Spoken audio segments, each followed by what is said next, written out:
बिस्मिल्लाहिर्रहमानिर्रहीम। अस्सलाम वालेकुम नादरीन, आप यूट्यूब चैनल देख रहे हैं। मैं इमरान खान हूँ।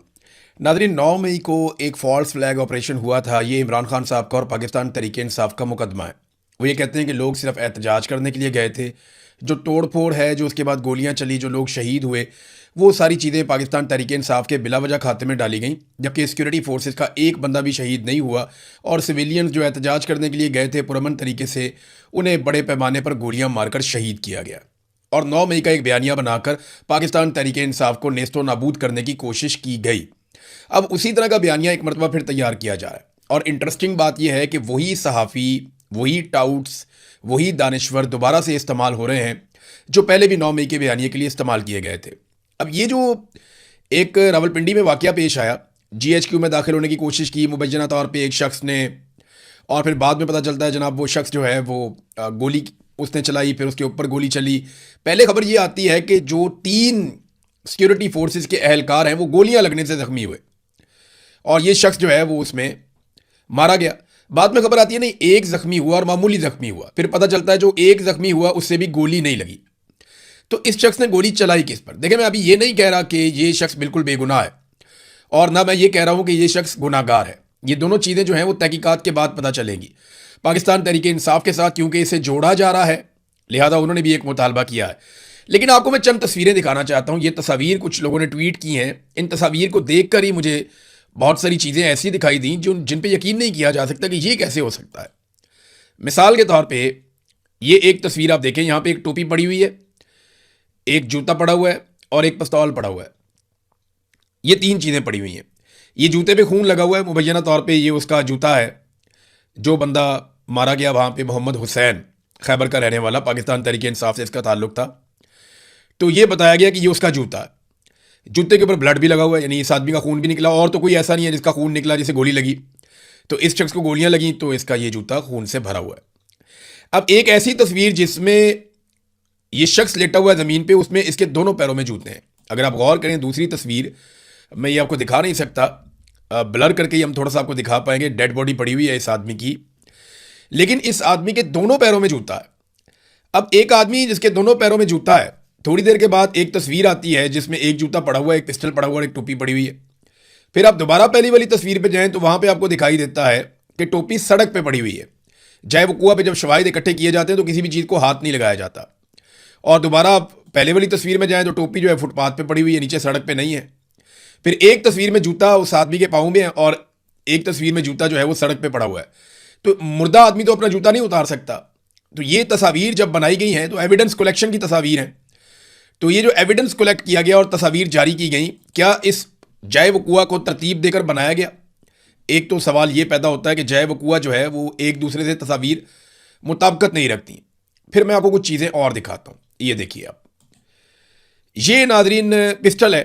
ये जिस हालत में पिस्टल पड़ा हुआ है ना, इस हालत के अंदर अगर पिस्तौल पड़ा हुआ हो ना, तो इसका मतलब ये होता है कि इसकी आखिरी गोली भी फायर हो चुकी है। जो लोग पिस्टल को जानते हैं ना, वो ये समझ ले कि ये 30 बोर का पिस्तौल है। इसको चाइना पिस्तौल कहते हैं पाकिस्तान में। इसमें 7-8 गोलियां डलती हैं, नॉर्मली 6 गोलियां इसमें डाली जाती हैं। तो इसका बारीक मैगजीन होता है, सिंगल सिंगल गोली इसके ऊपर चढ़ती है।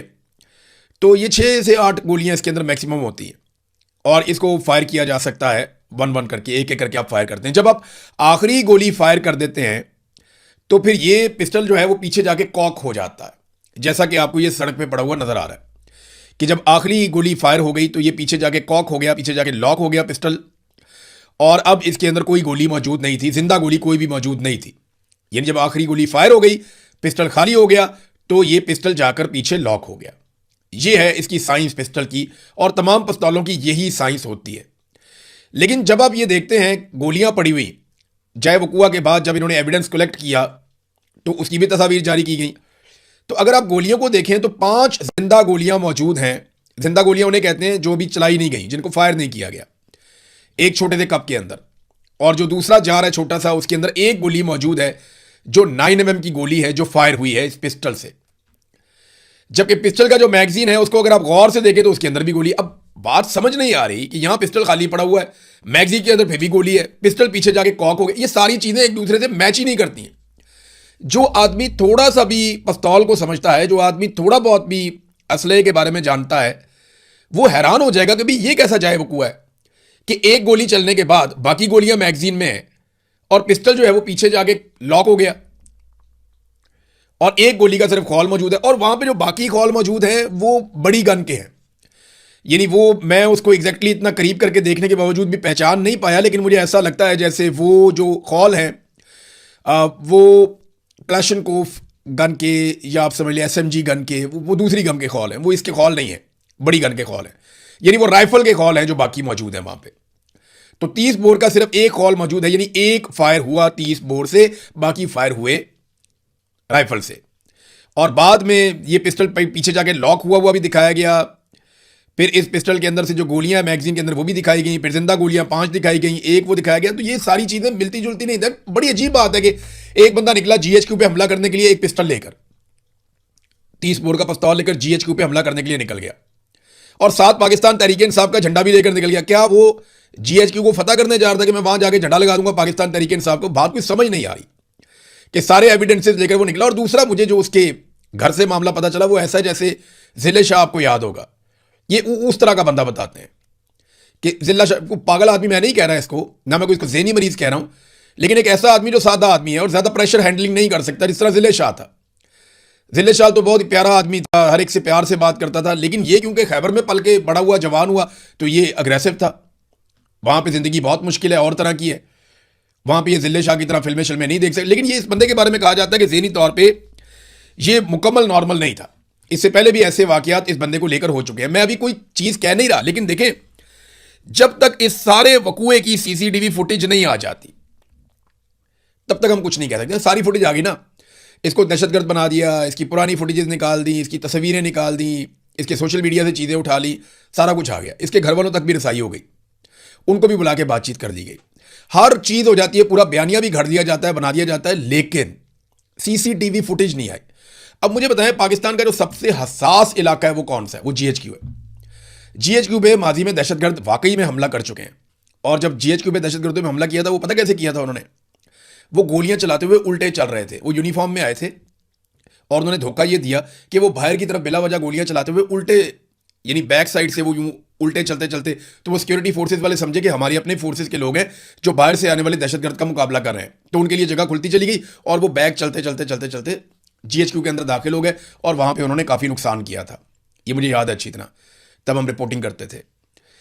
तो वहां जीएचक्यू के आसपास तो चप्पे चप्पे पे कैमरा लगा हुआ है, एक एक जगह पे सीसीटीवी फुटेज है। ये फुटेज सामने लाई जानी चाहिए। जब इतना कुछ सामने लाया गया, इतना बड़ा एक बयानिया बनाया गया, तो फुटेज भी सामने आनी चाहिए। अब इस पे जो है वो शुरू के अंदर जो रावलपिंडी पुलिस के ग्रुप के अंदर जो व्हाट्सएप पे एक बयान चला था, पहला बयान वो क्या था? थाना आरे बाजार की हदूद में फायरिंग का वाकया, फायरिंग से शहरी कत्ल, लाश अस्पताल मुंतकिल कर दी गई। फायरिंग का वाकया रावलपिंडी के हसास तरीन इलाके में पेश आया, मकतूल की शनाख्त ताहाल नहीं हो सकी, मुलजिमान मौके से फरार होने में कामयाब हो गए, यानी जिन्होंने मारा वो भाग गए। पुलिस मौके पर पहुंच गई, वाकया की तहकीकात का आगाज कर दिया गया। ये पहली खबर जो दी गई उसके अंदर वो ये दी गई व्हाट्सएप ग्रुप के अंदर। लेकिन फिर आहिस्ता आहिस्ता पता चला ये पाकिस्तान तहरीक इंसाफ का कारकुन है, ये झंडा लेकर आया हुआ था, जीएचक्यू पे हमलावर था, इसके बाद एक पिस्तौल था, और ये सारी चीजें कोई जितने शवाहिद, यानी हर वो चीज चाहे वो कुआ से मिली है जो पाकिस्तान तहरीक इंसाफ को जीएचक्यू पे हमले का मुलजिम या मुजरिम बना सकती है। यानी सादी बात मैं करूं तो इसको आप ऐसे ले लें कि हर चीज वहां पहुंचाई गई या पहुंच गई खुद से, जिसके जरिए से पाकिस्तान तहरीक इंसाफ को इस मामले से जोड़ा जा सके। बज़ाहिर तो अब यही दिखाई देता। पाकिस्तान तहरीक इंसाफ ने मौक़िफ़ दिया है मोहम्मद हुसैन के बारे में। पाकिस्तान तहरीक इंसाफ एक पुरअमन, आईनी और जमहूरी जद्दोजहद पर यकीन रखने वाली जमात है। पार्टी ने हमेशा अपने सियासी और जमहूरी मकासद के लिए पुरअमन जद्दोजहद का रास्ता इख्तियार किया है। रावलपिंडी में पेश आने वाला वाक़या अफसोसनाक है, इंतहाई तशवीशनाक है। गैर जानिबदाराना, शफाफ और जुडिशल तहकीकात का हम मुतालबा करते हैं ताकि असल हक़ाइक़ कौम के सामने लाए जा सके। किसी बेगुनाह फ़र्द या सियासी जमात को महज इल्ज़ामात और सियासी मफादात की बुनियाद पर जिम्मेदार ना ठहराया जाए। पीटीआई तशद्दुद की हमायत नहीं करती और ना ही ऐसे इक़दाम को अपनी सियासी जद्दोजहद का हिस्सा समझती है। अगर कोई फ़र्द कानून शिकनी में मुलव्वस है तो इसके खिलाफ कानून के मुताबिक कार्रवाई होनी चाहिए। तहम तहकीकात मुकम्मल होने से पहले किसी सियासी जमात या इसके कारकुनान पर इल्ज़ाम आयद करना काबिल कबूल नहीं है। फिर उन्होंने कहा कि नून लीग, जिसकी सियासी तारीख में माजी के पुरतशद्दुद वाक़यात और गुलू भट्ट जैसे किरदारों का हवाला दिया जाता है, उसकी जानिब से वाक़े के फ़ौरन बाद सियासी इल्ज़ामात आयद करना, चंद मिनटों के अंदर प्रेस कॉन्फ्रेंस के जरिए एक मखसूस बयानिया कायम करने की कोशिश करना कई संजीदा सवालात को जन्म देता है। मुकम्मल तहकीकात की जाए, शवाहिद के असूल और हक़ाइक़ के तयन से पहले इतनी जल्दी में कोई सियासी नतीजा अखज़ ना किया जाए, इसकी ज़रूरत क्यों पेश आई, ये भी उन्होंने सवाल किया। और देखें, सीसीटीवी फुटेज के बारे में पाकिस्तान तहरीक इंसाफ के लोगों ने बात की और बार बार बात की कि आप सीसीटीवी फुटेज इसकी निकालें और जो शवाहिद हैं और तहकीकात हैं वो आवाम के सामने लेकर आए और इसकी एक जुडिशल गैर जानिबदाराना इंक्वायरी करवाई जाए। अब ये इल्ज़ाम ना पहली दफ़ा नहीं लगा, पाकिस्तान तहरीक इंसाफ पे ऐसे इल्ज़ाम पहले भी लगते रहे हैं, ऐसे इल्ज़ाम ANP पे भी लगे हैं, ऐसे इल्ज़ाम पीपल्स पार्टी पे भी लगे हैं और जमातों में भी लगते रहे। मैं आपको एक खबर दिखाता हूँ, ये देखें आप, ये देखें, नवाज हुकूमत ने फौज से मुकाबले के लिए असलहे के 7 ट्रक तकसीम कर दिए। अंदाजा करें आप, ये नून लीग के खिलाफ अखबार में खबर छपी हुई है। ये फौज की जिससे भी लड़ाई हो जाती है ना मिलिट्री एस्टेब्लिशमेंट की, वो उसको दहशतगर्दी बना देते हैं। ये नून लीग के खिलाफ खबर छपी है। नवाज हुकूमत ने फौज से मुकाबले के लिए असलहे के 7 ट्रक तकसीम किए, 50 नौजवानों को कबायली इलाके में दहशतगर्दी की तरबियत दी गई और आबीबी के फंड से रकूम फराहम की गई। सरदार मेहताब और सैफुर रहमान अहम किरदार थे। वजीर दाखिला मुइनुद्दीन हैदर ने मनसूबे की तस्दीक कर दी।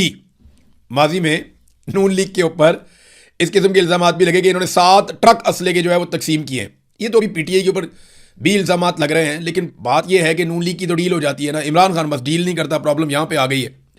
तो एस्टेब्लिशमेंट को एक लंबी इनिंग खेलनी पड़ेगी, एक लंबा मैच खेलना पड़ेगा इमरान खान साहब से। इतनी जल्दी तो जान नहीं छूटती और इमरान खान जान छोड़ने वाला है भी नहीं, ये हम सब जानते हैं। अलीमा खानम ने इमरान खान साहब की हेल्थ के हवाले से और उसके बाद कल के दिन में कुछ पैगाम दिए, मैं आपके साथ शेयर करना चाहूँगा, वो बहुत इंपॉर्टेंट है। उन्होंने कहा जी PTI को इससे भी ज़्यादा करना चाहिए जितना वो कर रही है। मैं स्ट्रीट मूवमेंट के लिए गई तो मैंने देखा कि लोग बहुत गुस्से में हैं, करोड़ों लोग इमरान खान के साथ खड़े हैं। इमरान खान साहब को जल्द रिहा करवाएंगे इंशाल्लाह।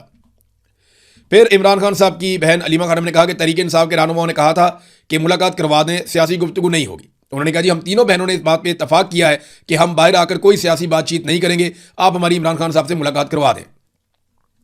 फिर डॉक्टर उज़मा खानम ने कहा कि एजेंसी की मर्जी के बगैर जेल से कोई खबर बाहर नहीं आ सकती। हम तब यकीन करेंगे या तो इमरान खान हमें खुद बताएं या फिर डॉक्टर ऑफिशियली रिपोर्ट करें जैसे आंख की रिपोर्ट दी गई थी, वरना हम यकीन नहीं करेंगे। फिर उन्होंने कहा कि हमारे भाई का एक SOP है, हमने अपने भाई के साथ एक चीज़ तय कर रखी थी। ये अलीमा खानम ने कहा कि सेहत के मामले पर ज़ाती डॉक्टर या फैमिली के अलावा कोई बात नहीं करेगा। यहां हर एक ने मुंह खोल लिया है, जिन्होंने ये एजेंसियों की बातें शुरू की हैं अब वो जवाब दें। यहां तक कह दिया कि उनको जेल में ख़त्म कर दिया गया है। ये गालिबन वजारत सईद खान साहब की खबर के हवाले से कह रही हैं। हम आपसे मौदबाना कह रहे हैं कि इमरान खान के ऊपर एजेंसियों का एजेंडा लेकर ऐसी बात ना करें।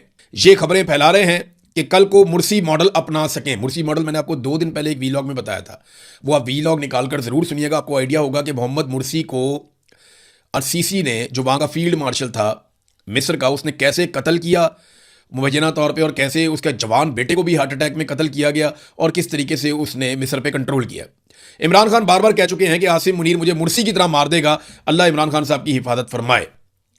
तो ये उन्हें खतरा इसी बात का है जो इमरान खान साहब पहले कई मरतबा कह चुके हैं। अब नाजरीन ने एक और चीज़ इसमें यह है कि सुहेल आफरीदी ने स्ट्रीट मूवमेंट का आगाज़ कर दिया। खैबर से वो अपना काम शुरू करने जा रहे हैं। लेकिन देखिए, स्ट्रीट मूवमेंट सुहेल आफरीदी नहीं चला सकते। मैं आपको फिर कह रहा हूँ, उन्होंने सिर्फ मोटिवेशन लेकर आनी है, तहरीक के अंदर जान डालनी है, मोमेंटम बनाना है। जो स्ट्रीट मूवमेंट है वो गलियों मोहल्लों में चौराहों में एक एक घर पे दस्तक दे के एक एक बंदे से बात करके वो आपको हज़ारों लोगों की टीमें बनानी पड़ेंगी जो हर गली हर मोहल्ले तक जाएंगे और जाकर स्ट्रीट मूवमेंट चलाएंगे। उसे कहते हैं स्ट्रीट मूवमेंट, जिसमें आप हर दरवाज़ा खटखटाते हैं, उसको बताते हैं कि ये मसला है, यहाँ तक मामला पहुँचा है, हमने इससे आगे बढ़ना है, क्या आप हमारे साथ चलेंगे। आप लोगों को रजिस्टर करते हैं, साथ शामिल करते हैं। इसको स्ट्रीट मूवमेंट की तैयारी कहते हैं। लेकिन उस हवाले से अभी तक हमें कुछ भी दिखाई नहीं दे रहा। लेकिन सुहेल आफरीदी साहब अपनी एक्टिविटीज़ शुरू करने जा रहे हैं। तहरीक इंसाफ ने यहाँ लाहौर में एक मरतबा फिर दरखास्त दे दी। उन्होंने कहा जी कि 14 अगस्त पे हम जलसा करना चाहते हैं। इससे पहले उन्होंने कहा जी 5 अगस्त को जलसा करना चाहते हैं, उन्हें इजाज़त नहीं मिली। अब वो 14 अगस्त को जलसा करना चाहते हैं। उन्होंने कहा जी हम जश्न आज़ादी के शान निशान एक बड़ा इकट्ठ करेंगे, हम जलसा करना चाहते हैं, मीनार पाकिस्तान पे हमें इजाज़त दी जाए। चलिए, अगर मीनार पाकिस्तान पे इजाज़त नहीं देते तो हमें किसी और मकाम पर लाहौर में इजाज़त दे दें जलसा करने की, हम जलसा कर लेंगे। तो अभी तक तो तहरीक इंसाफ को इजाज़त नहीं मिली जब से आसिम मुनीर साहब का दौर आया। अब देखते हैं इजाज़त मिलती है या नहीं मिलती। सुहेल आफरीदी की एक पॉजिटिव बात भी है नाज़रीन, जहाँ नेगेटिव है ना वो पॉजिटिव भी है। 131 सहाफ़ियों से सुहेल आफरीदी ने मुलाकात की है हाल ही में, 131। कई इंटरव्यूज़ ये बहुत सारे लोगों ने बात की, लेकिन क्या किसी और सूबे का वज़ीर आला मरियम नवाज़, शहबाज शरीफ या मुराद अली शाह या बाकी जो लोग हैं वो इस तरह इंटरव्यूज़ दे सकते हैं? खासतौर पे उस मीडिया से बातचीत कर सकते हैं जो उनके सख्त खिलाफ हो। क्या नवाज शरीफ इंटरव्यू दे सकता है, उसका जवाब दे सकता है कि यास्मीन राशिद से इलेक्शन हार के कैसे वो सीट के ऊपर लास्टिक की शलवार पहन के बैठ गए? इनके पास जवाब ही नहीं है। देखिए, यही फर्क होता है फॉर्म 47 का, फॉर्म 45 का। फॉर्म 45 जो है वो एक कॉन्फिडेंस देता है जिससे आप फेस करते हैं कि जी मुझे वोट पड़े, मैं आवाम का नुमाइंदा हूं, मैंने आवाम को जवाब देना। आपको कॉन्फिडेंस है कि लोगों ने मुझे मुंतखब किया, कोई बात नहीं, मैं लोगों के सामने जाऊंगा, मैं जवाब दूंगा, बात करूंगा।